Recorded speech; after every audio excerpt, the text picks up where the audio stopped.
Hai guys, Assalamualaikum warahmatullahi wabarakatuh. Welcome back to my channel Aisyah Devi Official. Bersamaku Aisyah Devi di Maroko. Kenapa namanya Aisyah Devi? Kalau kalian belum kenal aku dan suka dengan konten-kontenku tentang Maroko, perkenalkan, nama aku Devi ya. Di Indonesia teman-teman keluarga panggil aku Devi.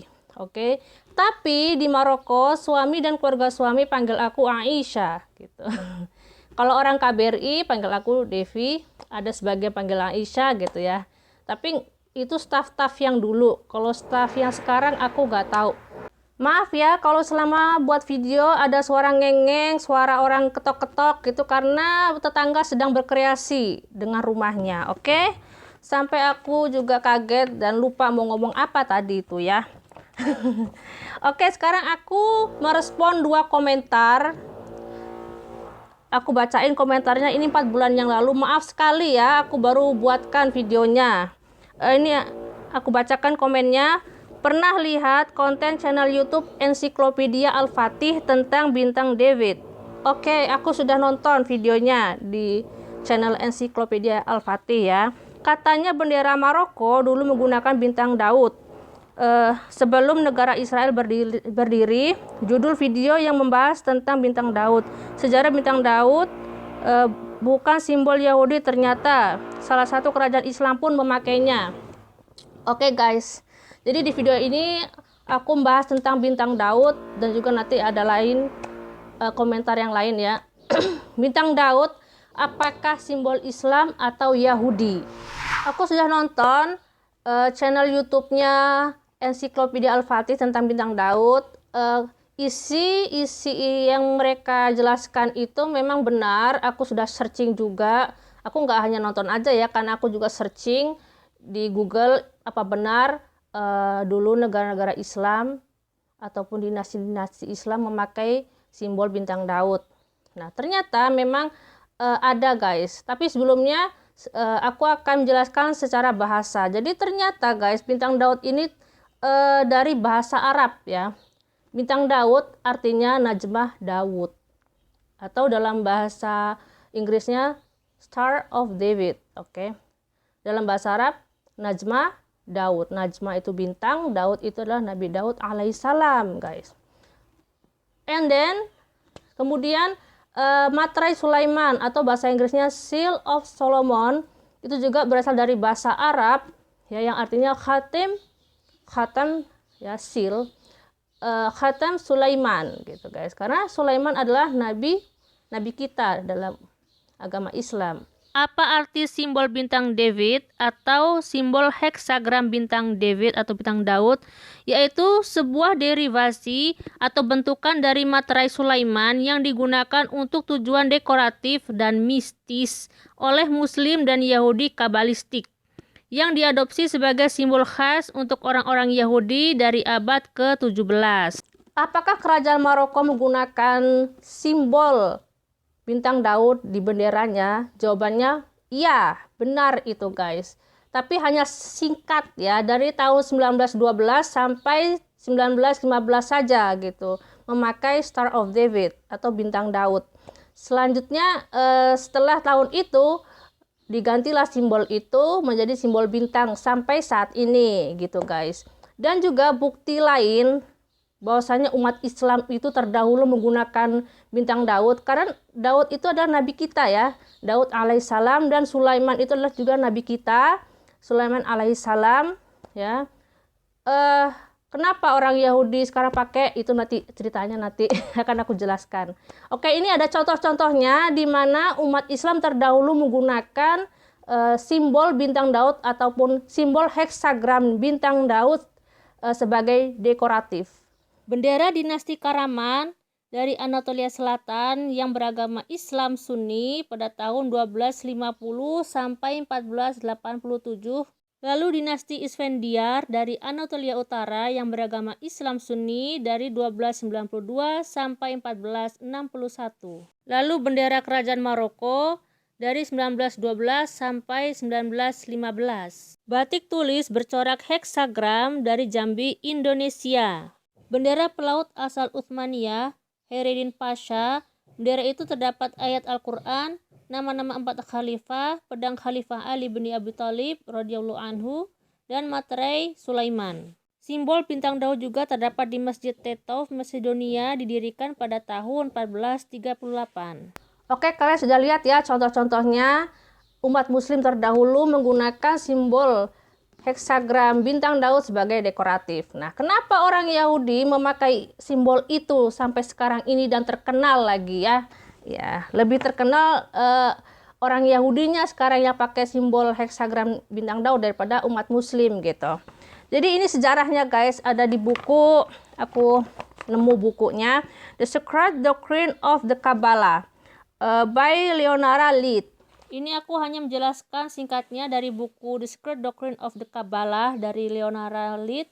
Lambang bintang Daud pertama kali digunakan oleh orang Yahudi Spanyol Kabbalah. Jadi aliran Kabbalah ini adalah aliran kebatinan Yahudi yang mengambil simbol materai Sulaiman dari khazanah sastra Arab ya, dari khazanah sastra Arab ya, karena kata asli dari bintang Daud itu adalah dari bahasa Arab pada abad pertengahan untuk digunakan sebagai jimat pelindung diri. Dan sejak negara Zionis Israel berdiri ya menggunakan lambang bintang Daud di benderanya itu, jadi orang sedunia ini taunya simbol bintang Daud itu adalah milik Yahudi. Padahal sebelum ya adanya negara itu berdiri tahun 1948, ingat guys, negara itu berdiri pada tahun 1948 ya, Zionis Israel itu. Umat muslim terdahulu ya, kerajaan-kerajaan dua dinasti di Anatolia, di utara dan selatan, dan juga kerajaan Maroko dan beberapa muslim menggunakan itu sebagai dekoratif. Dan juga ada si oknum-oknum muslim yang menggunakan bintang Daud itu untuk magic ya, seperti di Yahudi itu pakai jimat ya guys. Jadi bagi orang Yahudi Kabbalah, aliran kebatinan ya, simbol Daud itu adalah jimat pelindung mereka gitu loh guys. Itu sama aja dengan syirik ya, menduakan Tuhan gitu. Padahal di agama Yahudi juga sama aja mengesahkan Tuhan. Tapi kenyataannya mereka aliran kebatinan ini, Kabbalah dari Spanyol ini ya, yang ada di buku itu, mereka menggunakan itu untuk jimat ya guys. Jadi seperti itu penjelasan dari aku tentang bintang Daud, simbol Islam atau Yahudi ya. Aku ya menjelaskan dengan singkat saja ya. Kalau kurang lengkap baca aja lah ya, ada bukunya juga di Google tuh banyak. Oke, pertanyaannya kedua, kapan-kapan, ini bukan pertanyaan sih, komentar, kapan-kapan bahas kota Zagora dong Mbak. Oke, jadi Zagora ini adalah sebuah kota dan provinsi ya, provinsi yang ibu kotanya adalah Zagora juga gitu, yang terletak di lembah sungai Dra di wilayah Dra Tafi Lalet di Maroko Tenggara, itu berbatasan dengan Aljazair. Nah, Zagora ini guys dikenal sebagai gerbang masuk Gurun Sahara. Jadi kalau kalian mau ke Gurun Sahara nggak usah jauh-jauh ke provinsi selatan Maroko gitu, selatan lewat dari Agadir selatan gitu ya. Bisa juga masuk lewat Zagora ini guys di Maroko Tenggara gitu. Dan yang aku searching di Google itu ternyata banyak turis-turis mancanegara dari Eropa, Amerika, Kanada ya. Orang-orang bule itu suka banget traveling, jalan-jalan ke gurun pasir dekat Zagora ini guys. Bahkan ada travel tournya. Nah ini ada Facebooknya ya, Memphis Tour, dan Instagramnya juga ada. Dan juga ada websitenya yang mana mereka mengguide jalan-jalan ke Zagora gitu. Kalian bisa ini ya, bisa apa namanya tuh, cek di kolom komentar linknya ya, akan aku taruh di situ. Jadi gini guys, kalau di Indonesia itu kan panas banget ya. Aku nggak tahu kalian suka apa enggak jalan-jalan ke gurun pasir gitu. Secara di Indonesia nggak ada gurun pasir gitu, tapi juga di Indonesia nggak ada salju gitu. Kalau kalian pingin jalan-jalan ke Zagora, silahkan ketik link di sini ya. Atau kalian yang sekarang ini berada di Maroko dan pingin jalan-jalan, pingin tahu gurun pasir itu seperti apa gitu, kalian klik aja linknya. Itu nama turnya Memphis Tour, tapi ini bukan orang Indonesia ya, bukan travel tour Indonesia yang aku share di video sebelumnya. Kalau yang di video sebelumnya itu orang Indonesia yang punya travel tournya, tapi yang ini bukan orang Indonesia. Jadi kalian pakai bahasa Inggris aja kalau komunikasi dengan travel tour yang ini, Mavis Tour ini, yang ada page Facebooknya dan juga Instagramnya. And also for you from Malaysia, Singapore, Brunei, anywhere, any countries that you want to visit Morocco, especially Zagora, you want to travel to Zagora, you can visit, you can check description below the link ya. Nah, karena di Zagora ini merupakan destinasi pariwisata selain Marrakesh, jadi di Zagora ini juga ada hotel. Kalau kalian itu pingin nginep di hotel di Zagora, oke?